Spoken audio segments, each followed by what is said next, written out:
Well, I think, we talk about, Kelly used the word practice, and in my own life, when things don't seem right, then I have a tool, and I'm going to go use that tool, and then when things get back on track a little bit, well, I'll put that tool down, and it becomes this inanimate object disconnected from me, and invariably then my life would have gone back to a place to need the tool.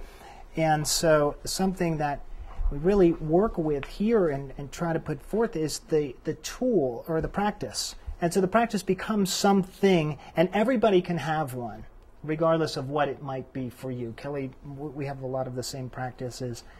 And everybody, it's very interesting. Most people know that in some sense that if they meditated even for 5 minutes a day, if they ate a little bit better, if they were to take a moment for themselves, even 5 minutes, so that we've added up to now 15 minutes in a day, that their life would be markedly different.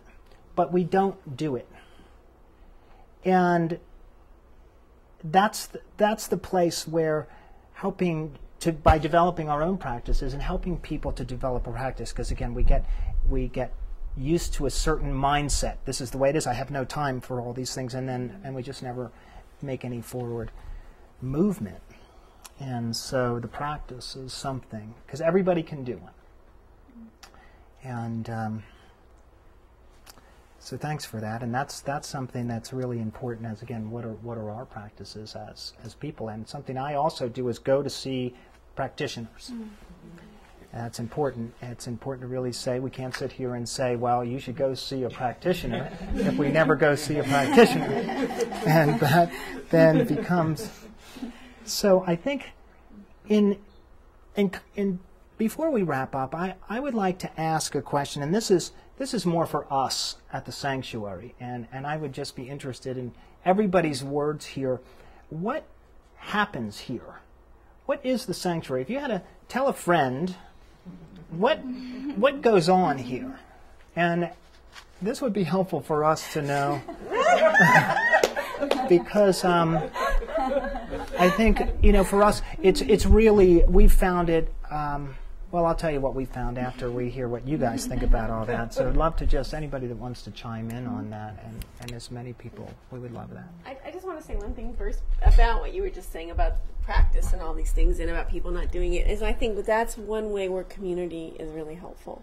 Yeah. When we're around a community and we're having a day where we don't feel like going to the store and cooking, and there are other people around preparing healthy food, that reminds us, oh yeah, I want to eat healthy. I don't want to run down to Burger King or Taco Bell. I want to have live food. And the same thing, if we come in and when there's in a community, someone's meditating, it reminds us, oh yeah, okay, maybe I'll sit down and meditate. So again, I think just the importance of community and how that supports us in all these things that we'd like to live. And so again, that just to reinforce how important that is. Yeah.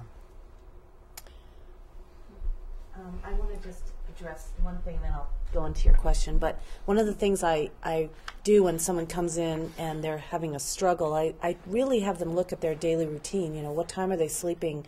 What are they putting in their environment? What time are they waking up? What are they eating for breakfast? Do they eat standing up or sitting down? Do they eat their main meal in the middle of the day?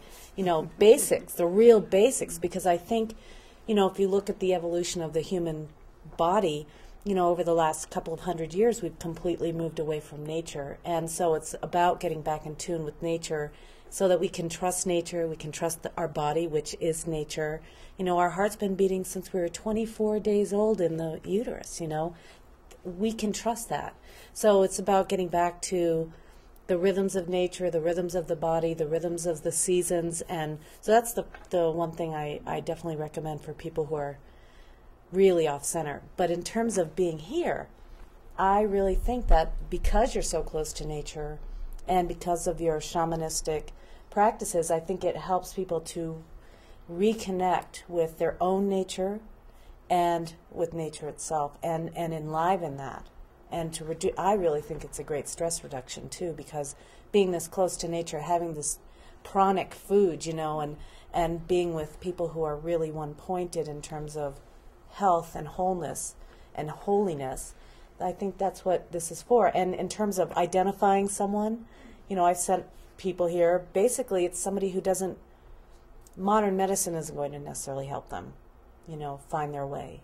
So it's the people that really are lost who haven't found the answer yet. At this, I think, can help them at least identify the problem. Yeah.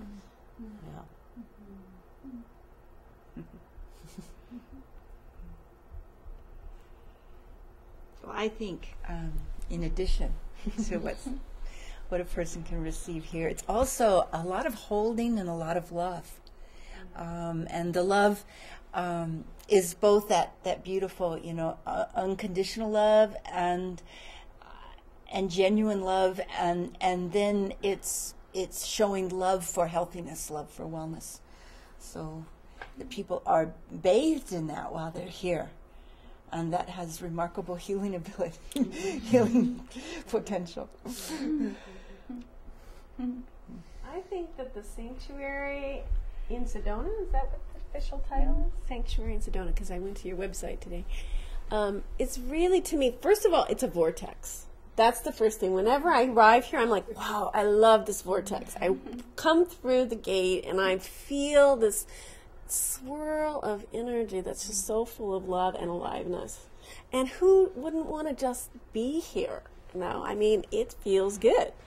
And I think there's also a lot of presence. I attribute that a lot to your energy, and how there's just this sense of a holding of presence and of really a love for the land and a respect. And then there's this incredible, it's like the dance of Shakti and Shiva. That's the masculine and feminine. I feel that when I come here, there's that harmony of the attention to the detail and the beauty and the just all the little things, little stained glass windows. You feel love just because you come here, because there's this loving energy that's been put into the details, and the aliveness of the garden. But there's also that sense of it's just enough to be. It's not about doing, and also really connecting with the land. But there's just something energetically, I feel like you've created an alchemy that, like Amalie was saying, there's an alchemy that's been created here that is just healing in and of itself. And a real gift. I feel like the Sanctuary of Sedona is a gift.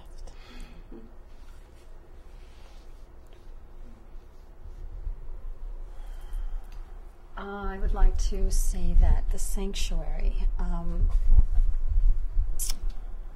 I believe when someone is diseased, however it was created, and they have reached their limit of searching for healing and they've not found it, that this place offers an opportunity to really delve into the core problem, not a Band-Aid fix.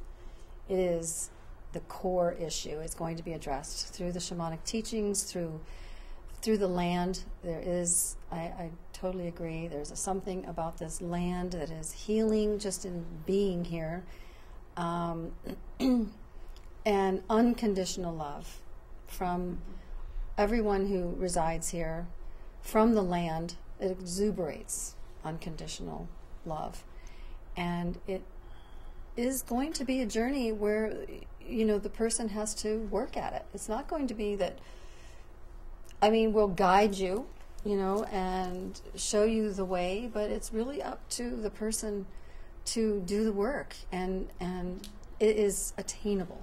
We are all living proof that it is attainable.